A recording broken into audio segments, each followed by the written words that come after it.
Ito si Lolo Miguel. Pakilala ni Enzo sa kanyang lolo sa taga-alaga nitong si Alyssa. Lolo, ito ng caregiver niyo si Alyssa. Bakit ako magki-caregiver, Florence? 40 lang ako. Sagot ni Lolo Miguel. Opo, pero wala kasi kayong kasama sa loob ng bahay kapag busy kami. Sagot ni Enzo sa matanda. Kaya po kailangan may kasama kayo. Sino ba itong babaeng ito? Turo niya sa mama niya. Bakit may kakaibang mukha dito? Nasaan ang asawa mo, Florence? May ginagawa pa po siya. Hinitian niya ang matanda. Napakasipag talaga ni Telma. Ang swerte mo talaga, no? Kaya sabihin mo sa anak mong sa Enzo, kapag nag-asawa ay gaya ng mami niya. Mabait na, masipag pa. Hinawakan ng matanda ang kanyang kamay. Sino nga ba ito? Si Alyssa po, ang inyong makakasama. Sagot niya. Kagandang bata naman ito. Ituturo sa iyo ni Mami ang lahat, Alyssa. Pwede kang mag-off ng Sabado at Linggo dahil narito kami ng asawa ko nun. Pwede kang gumala kung gusto mo. Hindi kayo natutulog dito ng asawa niyo, sir? Tanong nito sa kanya. Madalang, halos weekly lang. Marami kasi kaming trabaho. Sagot ni Enzo. Dito ka rin naman matutulog sa kwarto ni Lolo. May kama talaga dyan sa tabi. Ayaw niya mag-diaper kasi naiirita daw siya. Mukha namang okay lang si Lolo Wika ng babae. Okay po sir. Minsan basta yung nagagalit. O kaya magtatanong ng mga bagay-bagay. Sagutin mo na lang kung sakali. Sige, aalis na muna ako. Naghihintay pa sa akin ang asawa ko. Paalam ni Enzo sa babae. Ramdam niya sa sarili na parang kilala niya to. Wait lang, Alyssa. Nagkita na ba tayo before? Sa mga bar or mall? Hindi pa po sir, bakit po? Tanong nito. Kasi you look familiar. Baka po sa panaginip niyo sir, na ako mapapangasawa niyo. Napangiti lang si Enzo sa sinabi nito. Buti na lang wala doon ang asawa niya. Kundi, iisipin talaga nito na si Bianca si Alyssa. Tinalikuran na niya ang babae at nakipag-usap sa mga magulang sa library. Parang ang heavy ng feelings ko kay Alyssa. Sabi ng kanyang ina. Para may resemblance kay Bianca. Ikinuwento sa inyo ni Alexandra yan, no? Sagot niya sa ina. Hindi ito nakapagsalita.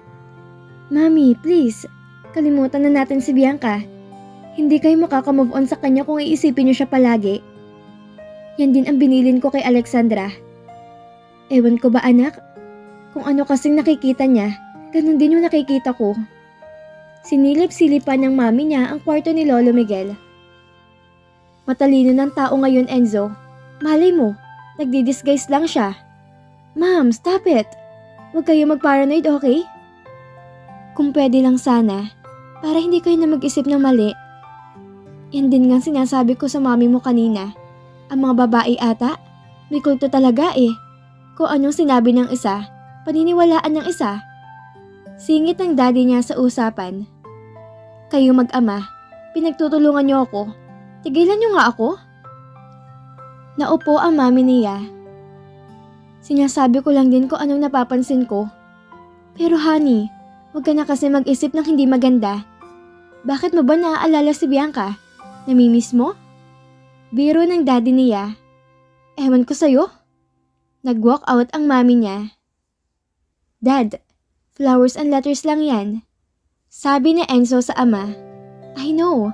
Matagal ko nang ginagawa yan. Sanay na ako. Kinuha ng ama ang phone at tumawag sa flower shop. Ginagawa mo rin ba? Kailangan po Napakamot sa Enzo sa ulo. Mag-ama talaga tayo. Pagdating niya sa opisina, naroon si Richmond at nakikipagkwentuhan sa asawa niya. May ipinababasa tong files kay Alexandra. Enzo, kanina pa ako natawag sa'yo. Wika ni Alexandra saka siya sinalubong. Hindi ka rin daw makontak ni Richmond. Ha? Kinapa ni Enzo ang phone sa bulsa. Wala ito doon. Asan ang cellphone ko? Anong nasaan? Kanina dala-dala mo yun Sagot na Alexandra sa kanya. Baka naiwan ko sa kotse. Anyway, ano binabasa mo? Tanong niya sa asawa. Mga proposals pare. Wala ka kanina. Tinawagan ko si Paulo. Sabi niya ipabasa ko daw kay Alexandra kasi magaling din daw siya sa mga ganitong bagay. Hindi na nag-abalang tumayo si Richmond. Naupo si Enzo sa harapan ng lalaki. Gusto mong coffee, honey? Tanong na Alexandra. Hindi ko pa to tapos, i-double check mo. Iniwan sila ni Alexandra.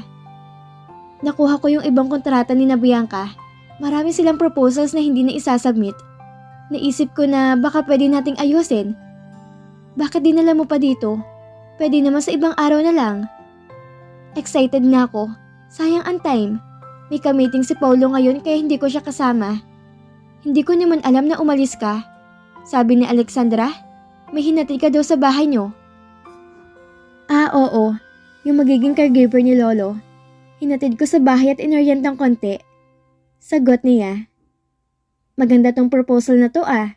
Kinabihan ka pa nga yan, hindi lang naaasikaso. Buti nakita ko, nasa loob ng folder na ibinigay niya sa akin. By the way, saan mo nakilala yung caregiver? Sa agency, bakit? Napatingin siya dito. Wala naman. Baka sa susunod kailangan ko rin para kay Papa. Nasa abroad ang Papa mo, di ba? Bakit hindi ka pa dun maghanap? Mas madami dun, hindi ba? Ibinaba ni Enzo ang folder at hinarap ito. Iba pa rin kasi mag-alaga ang mga Pinoy. Mas mapagmahal sa mga elderly. Sa bagay, tama naman nga. Saka mas madali silang kausap. Kamusta naman ang lolo mo ngayon? Nagtatanong nga ako kay Paulo kung kailan kami papasyal sa inyo. Kasi maganda nga daw ang farm doon. Pwede naman kapag weekends. Uuwi na kami na Alexandra doon para makapag-off sa Alaysa. Busy kasi ako this weekends. Sana hindi muna umalis si Paulo para makapunta naman kami sa inyo. Ikakasal na kasi kaya ang daming ginagawa ng taong yon. Coffee mo, mahal? Ibinaba ni Alexandra ang kape sa harapan ni Enzo. Hindi niya alam kung napaparaning din siya or what. Kasi hindi niya gustong pakikipag-usap ni Richmond sa asawa niya. Aalis na muna ako. May iba pa akong lalakarin. Paalam ni Richmond. O sige, ingat ka. Nakipagkamay pa sila ng asawa niya dito bago to lumabas. Kanina pa ba siya dito? Nakakatuwa si Richmond, no? Ang sipag niya kahit wala pa siyang pamilya. Nakangiting sabi ni Alexandra habang nililigpit ang mga tasa. Bago ka dumating, mga 1 oras na rin. Bakit? Baka kasi kung ano nang sabihin ng iba. Teka, nagseselos ka ba? We, yung totoo. No, of course not. Mas gwapo kaya ako doon, no? Napatingin siya sa kabilang side ng opisina. Ewan, hindi ko pa nararanasan magselos. Sagot ni Enzo. Sus, kahit madami pa magkagusto sa akin, ikaw pa rin ang gusto ko. Ikaw ang mahal ko, ano ka ba? Huwag ka magselos kahit kanino. Niyakap siya ng asawa ni Alexandra. Huwag ka na magselos, okay? Gusto mo ba umakyat tayo sa penthouse? Biglang nanlaki ang mata ni Enzo sa tuwa. Talaga? Harot ka? Kinurot siya ng asawa niya sa tagiliran na nagpaigtad sa kanya. Kamusta sa Alaysa dito, Mami? 1 linggo matapos pumasok na Alaysa sa mansyon, nasolo na Alexandra ang biyanan dahil sina Enzo ang nag-aasikaso kay Lolo Miguel kapag nililiguan. Pareho kasi tayo ng observation. Ewan ko ha, pero nakikita ko kung ano ang napapansin mo. Sagot ng biyanan niya. Pakaramdam ko nga, inoobserbahan niya ang kilos namin. Pero okay naman po siya mag-alaga kay Lolo? Tanong na Alexandra. Maayos naman, ang sipag niya nga eh. Lahat ginagawa niya, lalo na yung pagkain ni Daddy. Gumingiti siya at nakikipagkwentuhan sa amin kapag tulog si Daddy. Pero yung feeling ko talaga, nakilala ko siya, ay hindi mawala. Nasabi niyo ba kay Enzo yan? Tanong ni Alexandra habang nagtatanggal ng mga damo.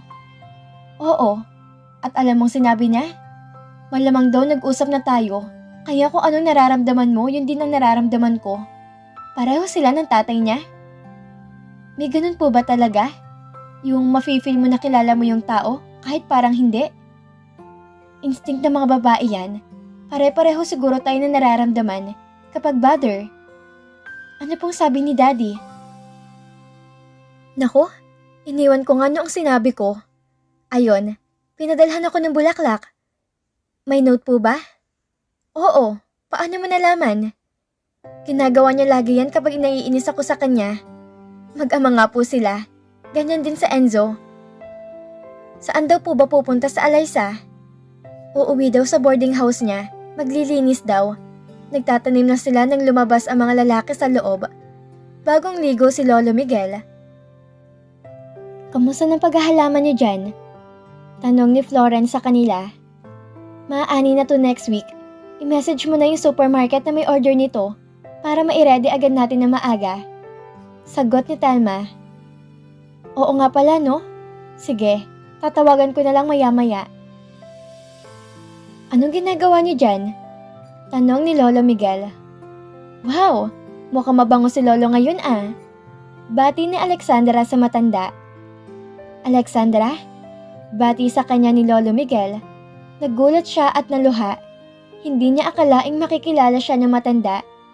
Nagmamadali siyang lumapit dito at niyakap ito. Napaiyak sila sa alaala nito. Natatandaan niyo po ako? Tanong na Alexandra. Oo naman. Ikaw ang gusto ko mapangasawa ng apo ko. Ayoko dun kay Bianca na patpatin. Pikutin mo na sa Enzo ha? Lolo talaga? Ang alaala nito ay naroon sa panahon na hindi pa sila mag-asawa ni Enzo. Pero masaya pa rin sa Alexandra at naaalala siya nito bilang siya na, dalaga na at hindi siya na bata pa siya. Masaya silang nagkukwentuhan sa garden. Doon na rin sila kumain ng tanghalian. Magandang panoorin ang pagmasdan ang berdeng kulay ng kapaligiran. Nagmumura sa ganda ang mga lettuce na iba-iba ang kulay. Kahilera naman ito, ang mga mustasa saka ang pechay. Wala silang okra ngayon dahil nagpalit sila ng puno nito. May bago na silang punla. Nasaan sa Alaysa? Bigla na lang itong naitanong ni Miguel. Umuwi po ata siya, Daddy. Sagot ni Florence. Mabait ang batang yon, maganda pa. Kwento pa nito. Sabi ko nga, parang kilala ko siya eh. Hindi pa man daw kami nagkikita. Baka talaga may ganun. Yung akala nyo kilala nyo, pero hindi pala. Nakangiting sagot ni Enzo. Kain pa kayo? Bakit wala pa si na Claudia? Ang batang yun talaga? Lagi na lang nagtatrabaho. Malungkot na sabi ni Lolo Miguel. Nag-aalala pa sa anak niya. Nagkatinginan sila. Wala ni isa man sa kanila ang nagsalita. Hinayaan na lang nila itong magkwento. Kay bata pa ni Claudia tapos iniwan naman ng lalaki? Maigi na lang at sa akin siya lumaki. Ayaw na mag-asawa at natakot na ata sa lalaki. Inaalagaan po nun sa Alexandra. Sana dumating ang araw na sila na lang ni Martin ang magkatuluyan. May dalawa agad silang anak. Nakalimutan na naman ito na malaki na siya. Teka Florence, tumingin ito kay Enzo. Si Telma ba tong kaharap ko? Pumayat ata. Nasaan ang apo ko? Nasa school sa Enzo, Daddy. Sagot ni Enzo sa lolo niya. Huwag mo masyadong pag-aralin ng anak mo. Hayaan mo mag-enjoy, maglaro. Ganyan din naman kayo ng mga bata pa ako, hindi ba? Sagot niya sa lolo niya. Nagunwari si Enzo na ang tatay niya. Oo nga, naranasan mo na eh. Gusto mong iparanas sa anak mo ang naranasan mo noon? Napailing na lang si Enzo. Sige Daddy, ubusin niyo na yung pagkain niyo para makita niyo sa Enzo mamaya. Pakainin mo tong si Telma para hindi mamayat. Teka, sino ba itong dalawang ito? Bakit kamukha ko tong lalaking to? Bisita po natin sila lolo. Singit ni Alexandra sa usapan. Ilang taon na po ba kayo lolo? Telma, wag mo namang tawagin lolo ang daddy mo. Pakiramdam ko tuloy ang tanda ko na. Natawa naman sila sa isinagot ng matanda. Sige po daddy, pasensya na po. Ilang taon na po ba kayo? 60 na ako. Matanda na rin. Hindi naman po halatalo. I mean daddy, kumain na po kayo. para mamaya makapagpahinga na kayo. Awat ni Enzo sa lolo niya. Magkukwento kasi ito na magkukwento, kaya inagapan na agad ni Enzo para makakain at makainom na ito ng gamot. Pagkatapos kumain, naiwan na naman sila ng biyenan niyang babae sa garden. Doon nila napag-usapan ang napansin ni Lolo kay Alyssa. Pati si Daddy yun din ang tingin kay Alyssa, parang kilala niya daw. Unang bungad ni Telma habang naglilipat sila ng punla. Napansin niyo rin yun? Hindi na nga lang po ako nagsalita dahil naunahan ako ni Enzo. Sagot na Alexandra matapos tabunan ng lupa ang punlang inililipat. Malamang, baka kasi kontrahin pa natin kaya nauna na siyang sumagot. Pakiabot ihan ng buto? Pakisuyo nito sa kanya. Ibinigay niya ang buto ng sitaw. Kaya nga po, hindi ko alam kung bakit hindi niya nararamdaman yon. Pero sa akin po, parang kilala ko siya. Hayaan mo na, baka magkamali lang tayo. Mahirap mag-explain sa mga yan. Magkaiba kasi mag-isip ang mga babae at lalaki. Wala sila nung instinct na meron tayo. Bakit po kaya naisip din yun ni Lolo? Marahil tumalas ang pakiramdam niya ngayong may sakit na siya. Observant kasi ang lolo mo.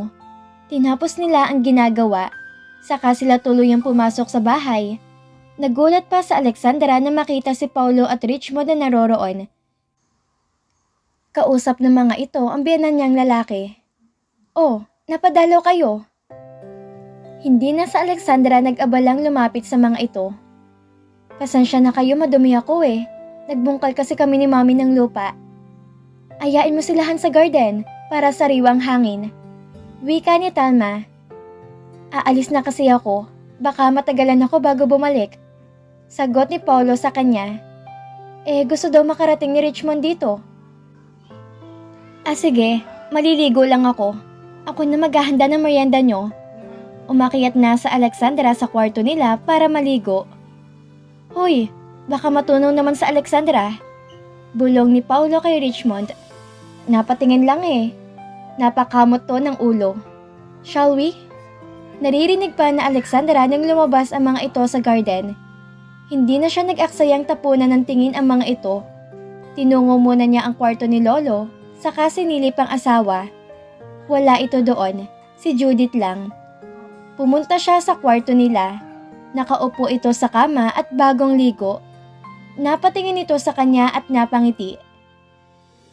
Hindi ko ata gustong ngitiang yan, mukhang may ibig sabihin. Dumiretso si Alexandra sa closet at kumuha ng gamit. Naglakad ang asawa niya sa pinto at inilak iyon. Sumandal pa ito doon. Sige, maligo ka na, sabi ni Enzo sa kanya. Honey, ang weird mo. Napailing siya. Pagbukas na Alexandra ng pinto ng banyo, may nakalatag na sahig sa rubber mat. May mga honey at chocolate syrup sa tabi nito. Biglang pumasok sa Enzo at isinarado ang pinto. Binuksan nito ang shower. Matagal na tayong hindi nakakapaglaro ng ganito, mahal. Kinabig siya nito, saka hinalikan sa labi. Nabasa sila ng tubig. Kumuha ito ng sabon at kinuskos ang kanyang katawan. Minamasahe nito ang bawat muscle ng kanyang balat. I miss you. Hinubad ng asawa niya ang kanyang suot na damit. Madali din itong naibaba ang kanyang garterized na short. Panay ang lagaslas ng tubig sa kanilang mukha. Hinawakan sa Alexandra ng asawa sa batok. Saka siya isinalubong ng tingin nito. I love you, honey. Hinawakan ni Enzo ang mukha ng asawa. Ikaw ang puso at buhay ko. Mas gugustuhin ko na lang mawala sa mundong to kaysa mapunta sa iba. Walang maaaring umago sa iyo mula sa akin. Ako naman ay sa iyo lang din. Tayo hanggang sa huli. Saka muling nagsalubong at nagsalpukan ang kanilang mga labi. Lahat ng sulok ng kanilang katawan ay kanilang kinakapa. At tuluyan siyang inangkin ni Enzo. Sabay na silang naligo at nang makatapos ay magkahawak ang kamay na lumabas ng kwarto upang puntahan ang mga bisita sa garden. Ang ganda nga pala dito, no? Pakli ni Richmond habang pinagmamasdan ang mga halaman na nakapalibot sa kanila. May mga tags pa. Nilalagay ko yan, iho. para kapag kailangan ng mga katulong kumuha, hindi sila mahihirapan. Sa greenhouse naman, tinutulungan ako ni Alexandra sa mga punla. Napakasipag ng batang yan sa pagtatanim. Kwento ni Telma. Ito namang si Enzo, walang green thumb. Lahat ng itinatanim ng batang yan, namamatay. Siniko ni Alexandra ito. Loko-loko ka talaga, Mami. Alam niyo namang hindi ako pwede sa mga ganyang halaman. Halaman lang ng asawa ko ang kaya kong buhayin. Biro ni Enzo. Sana all na lang, sagot ni Richmond. Mahilig po pala kayo, tita, sa mga greens? Mahilig kami sa mga salad, iho. Sagot naman ni Florence. Mahilig magtanim ang mami ni Enzo. Mana siya kay daddy. Ang init ng kamay nila. Tito, bakit po nawala na yung papaya dito sa gilid? Tanong ni Paulo. Doon namin inilagay. Mas okay daw kasi doon ang hilera ng papaya at malunggay. Sagot nito. Ang cute ng mga kamatis. Maliliit. Hinawakan ni Richmond ang bunga. Hinog na po to, no? Oo, pwede mo na siyang kainin agad. Cherry tomato yan. Medyo acid nga lang yan sa katawan. Pero okay naman at organic. Tingnan niyo ang greenhouse. Wika ni Florence. Nasa bandang dulo gilid iyon. Nagpunta silang lahat doon. Nakabukas ang pinto. Nanlaki ang mga mata nila na makita ito. Mami, di ko to napansin kanina. In-expand niyo pala to? Gulat na gulat sa Enzo at manghang-mangha. Oo, kasi baka mamaya maisipan ng daddy mo na pumunta din dito. May kama at couch na doon. Malawak ang taniman. May mga orchids at hanging plants na ornamental. Mas malawak na palang habulan natin dito kung sakali. Bulong sa kanya na Enzo. Baliw, baka may makarinig sa'yo, sira ka? Kinurot na Alexandra ang asawa. Wiling-wili naman ang mga kasama sa pagmamasid sa greenhouse. Magaling din po ako magtanim, tita. Masayang sabi ni Richmond. Ganito din po yung gusto ko kapag nagkaroon ako ng bahay dito. May garden na pwedeng taniman. Nakaka-relax kasi. Kumuha kayo ng basket ni Paulo. Mamitas kayo ng mga gulay dyan. Huwag kayo mag-alala. Libre. Nakangiting sabi ni Florence. Yan! Yan ang pinakamasaya niyong sinabi, tito. Nagmamadaling kumuha si Paulo ng basket. Picturean niyo ako, ha? Gusto ko makita ng mami ko na masaya ako sa Pilipinas kaysa pakasalan si Diamond. Sige, anong una mong pangunguhanin? Nakangiting tanong ni Enzo. Siyempre, mga talong. Pwede ko sigurong i-vacuum seal yan, tapos iuuwi ko sa US? Tanong nito. Pero i-freeze ko muna? Parang pwede naman yun, iho. Sagot ni Telma. Ginagawa ko yan noon. Orange Mond, para makapanguha ka rin. Inabutan to ni Enzo ng basket. Kumuha ka lang ng mga gusto mo. Mga lettuce sa akin at cabbages. Gusto ko yun na isasawsaw lang sa dressing. Masaya nitong kinuha ang basket. Ito yung phone ko. Picturean mo naman ako, oh. Sige, akin na. Kinuha ni Alexandra ang phone. Honey, picturean mo si Paulo. Ako yung magpipicture kay Richmond. Ang pangit kumuha niyang si Enzo eh. Reklamo ni Paulo. Huwag ka na magreklamo. Pasalamat ka nga kinukuhanan pa kita. Kung hindi sinabi ng asawa ko, hindi kita kukuhanan. Sagot ni Enzo sa kaibigan. At dito na po nagtatapos ang kabanata ng ating kwento. Muli niyo po akong samahan sa masusunod na kabanata ng ating kwento. Maraming salamat po. Keep safe, everyone!